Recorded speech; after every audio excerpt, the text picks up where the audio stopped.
You can't name any type of S&M that I haven't seen performed on an infant. And it's not pictures. It's full-length movies. When I first got into this 7 years ago, just about everything we saw on the internet was pictures. But like with bandwidth and technology, just about everything is videos anymore. I very rarely do a case with pictures. Because like you, would you rather be sitting looking at a picture or watching a movie? You'd rather watch a movie. So they get pretty tough to watch. But that's exactly what it is. It's the devil. I did a search warrant 2 weeks ago on a house down off of, was it Ferguson? I don't remember where. Anyways, I pulled this. This is right from my search warrant. Actually, technically it's from an affidavit for a search warrant. And all that is for me to get a search warrant, for me to have probable cause to enter somebody's house without their permission, I have to get a search warrant. So I basically have to write up what I think is going on in that house, and then I take it to a judge, and the judge says yay or nay. I've never had one say no. But this is just some of the evidence I had for that search warrant. I cut and pasted it. I didn't look through a whole bunch of old search warrants to find one that was more graphic than this. Is basically just about every video or picture. It's a good representation. As you see in the title here, the title is Hussy Fan PTHC RA Gold Preteen Asian 11-year-old. That's the title of the video. The age of the victim, I watched it, I kind of guessed between 5 and 7 years old. And then the description, and you can kind of read that yourself. But I kind of highlighted the bottom because throughout the video the little girl is begging for the male to stop. And that's pretty common. The ones that, and I go back and forth in my own mind and with other investigators, I don't know which video is worse. The one where the little girl, the little boy is still fighting, begging for the person to stop, or the one where they are, you look at that kid and they're done. They almost look soulless because it's happened so many times to them. And it's tough. I'm a police officer. I'm supposed to go help, protect. I don't know anybody in this room, but I'm pretty sure. I can guarantee if you go out there and you ask for help, I'm not going to help you. And I will fight, and I will even die for you. But I can't do that to these kids. I mean, I can't go save them all because there's so many out there on the internet, and we try like crazy to find them. And we have some here in our own backyards. So it's tough as an investigator, you know, the big, tough guy that has to sit and watch this stuff and knowing that that person is still out there somewhere and we haven't identified him yet. And that's what keeps me up at nights. And it's tough for an investigator. So are we talking about, excuse me, are we talking about teenagers doing stuff with the other teenagers? No. Like I said, and I don't want to use I don't care, I do, but really I don't. I don't care about teenagers doing stuff with other teenagers. A 2005 study funded by Congress, 83% of the online child pornography offenders had images of children 6 to 12 years old, 39% 3 to 5 years old, 19% had images of children younger than 3. And that was 2005. The fastest growing is down here, it's 3 and under. I just did a case, the guy had 3,000 videos, not pictures, 3,000 videos, and 95% of them were infants. And the movies probably were 15 to 45 minutes long. And he had 3,000 of them. Do you want that guy living next to you? Do you want that guy watching your kid get on the bus every day? Do you want that guy, you know, making you a sandwich at the Subway? I don't.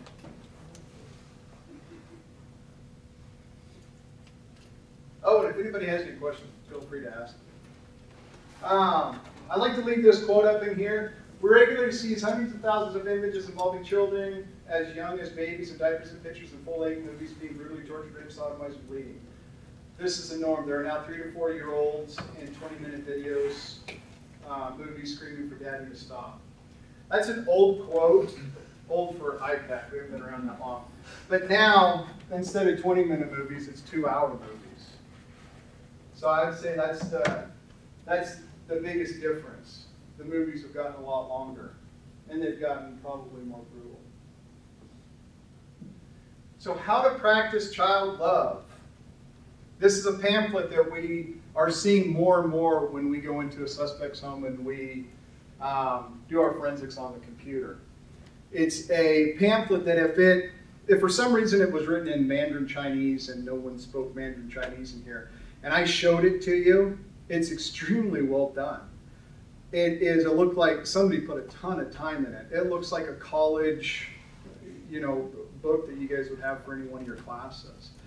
But it describes step by step on how to molest a child. And here's some of the information that's in it. I mean, just the first physical contact, the second physical contact, and it goes into detail on how to do it and get away with it. And this pamphlet we're seeing more and more on a suspect's computer. It's kind of scary. So how rampant is the problem? Anybody do you think this is a huge problem in our society or something that's sort of not? Anybody have any ideas? I think it's a huge problem. Huge problem? Well, I kind of gave it away by being here, right? If I wouldn't have showed nothing, wouldn't have looked like it. It's hard to get a grasp on how big of a problem it is. And as we go a little bit further, you'll kind of understand why it's a bigger problem. Let's just say that as an investigator, each case, if I'm handed a case, I have 3 search warrants right now that need to be done. I know where the suspect lives. I have 2 of them that live off of Broadway, and 1 lives off of Fairview. Everybody's like, oh, man, I don't live in those places. Here's something else too. It's never females. The suspects are never females. So when I'm looking at emails, I'm assuming that you guys are going to be a suspect one day. The females, you guys are way smarter than that. I've never had a female in a possession case. There's been a few over the years that females have been involved, but generally there is a guy behind the female, a boyfriend that is making her do it, or I'm sure there's a couple of sick females out there, but for the most part it's males. So you females, at least in this crime, are much smarter. But we move on. There are currently over 480,000 child pornography websites. In 2003, the number of child pornography files found online was 3,600. Look what it ballooned to 2 years later, 6.5 million, and that was 2005. I had no math when I was at BSU, 0, when I graduated from BSU. But I think that's 10 years ago, right? 2000. Did I do my math right? Yeah. That seems pretty easy, doesn't it? Could you imagine what the numbers are today? It's probably 10 times that amount. And more than 60,000 images of child pornography posted online every month. Where do you guys think most of the child pornography comes from? And before you answer that, we're talking about prepubescent children. So for the sake of this discussion, when I say child pornography, let's just assume it's prepubescent children. Now, a 14-year-old involved in a sexual act, any type of sexual act online is child pornography. But for the sake of this discussion, we're just going to talk about prepubescent children. So where do you guys think most of the child pornography comes from? Any guesses? Anybody? Here in the United States. Here in the United States. Anybody else? Go ahead, man. You're going to go with our answer? No, were you asking who does it? No. Where does it come from? Who's the biggest producer of child pornography? Which country? I think it's Go ahead, sir. Isn't it part of, I guess, East Asia, and then also as well, Yep. What comes from some that? sects of like religion sects in Europe, a lot of like Catholicism. Yep. Yeah, there is, a lot of it comes from the Slavic countries, a lot of it comes from what you just said. But we still haven't hit the number 1 yet. And I'm glossing over because she got it right. The United States is the number 1 producer of child pornography. We go buy the children in other countries, bring them here, and film them. The vast majority of it is our own children. Oh, it is? Yeah, it's dad, it's Uncle Bob, it's people that are trusted members in our families. That's who it is. So, and it's a slide coming up, but the United States is the number 1 producer, and we're also the number 1 consumer of child pornography. I have one of the websites that I can go to. It'll drop arrows. real-time arrows when somebody's downloading child pornography in the United States.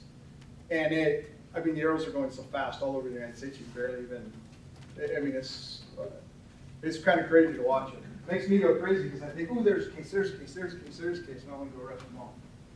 So I try not to look at it too much. Okay, so there are estimated 625,000 traders of child pornography online every month. Law enforcement has identified 20 million unique leads of persons offering child pornography. And child pornography generates approximately $3 billion annually. And approximately 20% of all internet pornography involves children. Is there a lot of pornography on the internet? I've heard that there is. I don't know that there is. But 20% of it. I mean, you just about type in anything and you click a few times and you're going to hit, some adult pornography. It's out there, but 20%. I actually think that's higher. I think it's closer to 30%, which is incredible if you just think about all the adult pornography that's out there.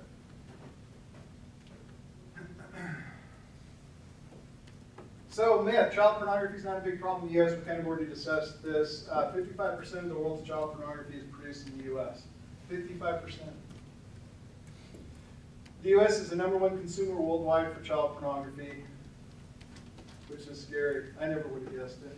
You guys like my picture? Who thinks he's sexy? Anybody?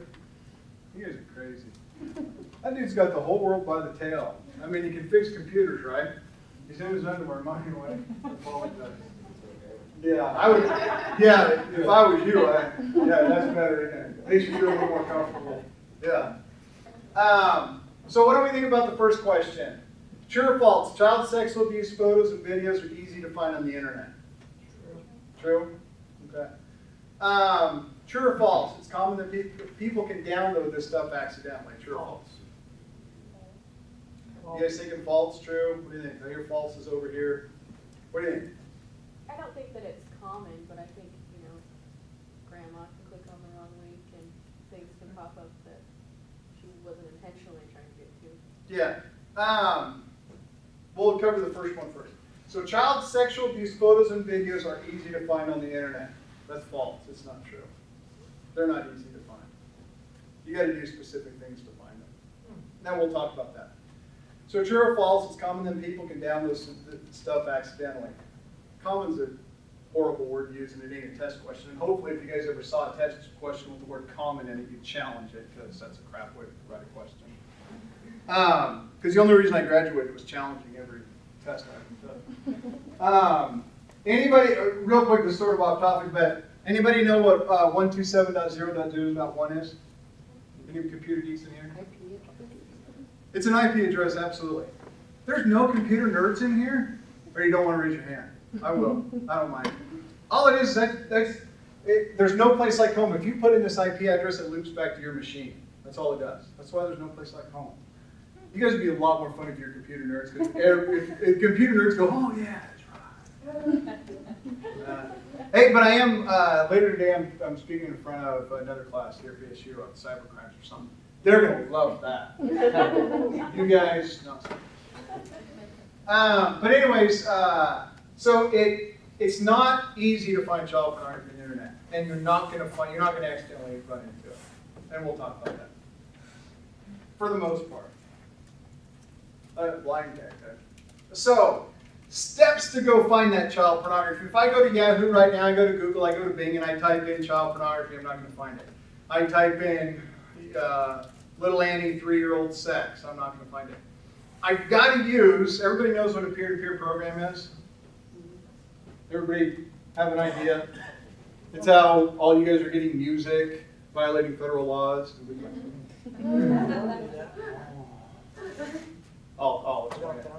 Basically, a peer-to-peer network is you download software, it's free on the internet. eMule, BitTorrent, Shraza, there's a bunch of different ones. All it is software. You download it on your computer, and as the title says, peer-to-peer. So if we all downloaded the same software, let's say we all downloaded eMule, and the guys that know, or girls that know that eMule is like, well, I'd never do that. Delete. We all download eMule, and we all have that same software. If I had, the Star Wars trilogy on my computer, and you wanted that, you could go onto your computer, open up that software, and if I was willing to share that, you would type in Star Wars. And that file would come up and you could download it from my computer. That's peer-to-peer networks. There's some good applications for peer-to-peer networks, like free music for kids, free movies. And so nobody in here gets free music that way? Or you just don't want to say that? Totally against federal. But I don't care, it ain't against the state.